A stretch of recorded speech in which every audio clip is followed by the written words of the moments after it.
Police are still on the scene at the port in Port of Spain, where the body of a woman believed to be Woman Police Constable Nayasha Joseph has been brought to shore.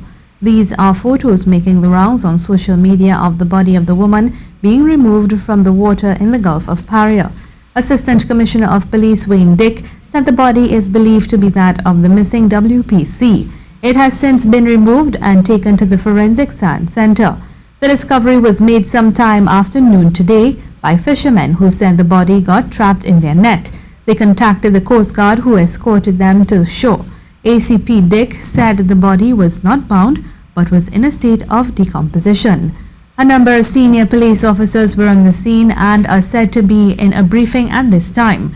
Joseph was reported missing last Friday after she failed to turn up for duty at the Mova police station. We'll have more details as they become available. The Communication Workers Union held a lunchtime protest outside the Parliament building to again highlight their displeasure at the government's decision to dissolve the Tourism Development Company. President General of the CWU, Joseph Remy, again mentioned that as the major bargaining unit for workers of TDC, the CWU were never consulted on the decision. The union is calling for the decision to dissolve the TDC to be rescinded and is also calling for the removal of Tourism Minister Shamfa Kojo. Mr. Remy is also questioning statements made by Labour Minister Jennifer Batiste-Primus in the Senate on Tuesday, when she indicated that TDC workers will have to reapply through the National Employment Service. To get a job. Now, how on earth could I be sitting in a job for 10, 12, 15 and more years? You are telling me be retrenched and go back to our employment or some kind of employment agency structure to get back my job. A house in San Fernando was completely destroyed by fire this morning, and while no one lived in the structure, C News understands it was used as a stockhouse. The items destroyed are said to be worth around $60,000. We are told the fire started just after 7 o'clock, and while neighbors tried to put out the blaze, they were unsuccessful. Fire officers responded, but the house was already engulfed in flames. They managed to rescue 2 dogs on the compound.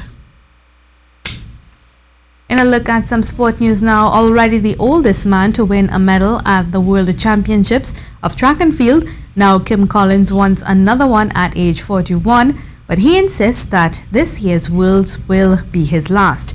The former world champion insists that he will be retiring after this year's World Championships in London, which runs from August 4th through 13th. The evergreen sprinter said he was proud of his longevity in the sport, but the time was now right to bring his career to an end. His eldest son is now 19 and charting a career of his own. And now for a look at the weather. The dry season carries on as a weak trough passed across the Lesser Antilles today. Most of the cloudiness and showers arrived further north, leaving Trinidad and Tobago with just patchy clouds and a brief shower. Can expect clear skies overnight with cool conditions to follow. After a warm 30 degrees Celsius in Tobago and 33 degrees Celsius in Trinidad, expect a cool night as low as 20 degrees Celsius. On Thursday, mostly sunny skies may be just broken by a passing shower, particularly across the hillsides. Meanwhile, winds will pick up through Thursday, beginning to whip the seas once more, bringing choppy conditions, particularly out in the Atlantic, 2.5 meters there and closer to 2 meters as we go through the Caribbean, with northeasterly swells of 9 seconds and easterly winds of 15 to 20 knots. Look for your low tide at midnight and your high tide at 6 a.m.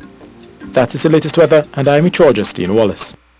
And that was your C News update. I'm Mahalia Joseph. Have a good afternoon.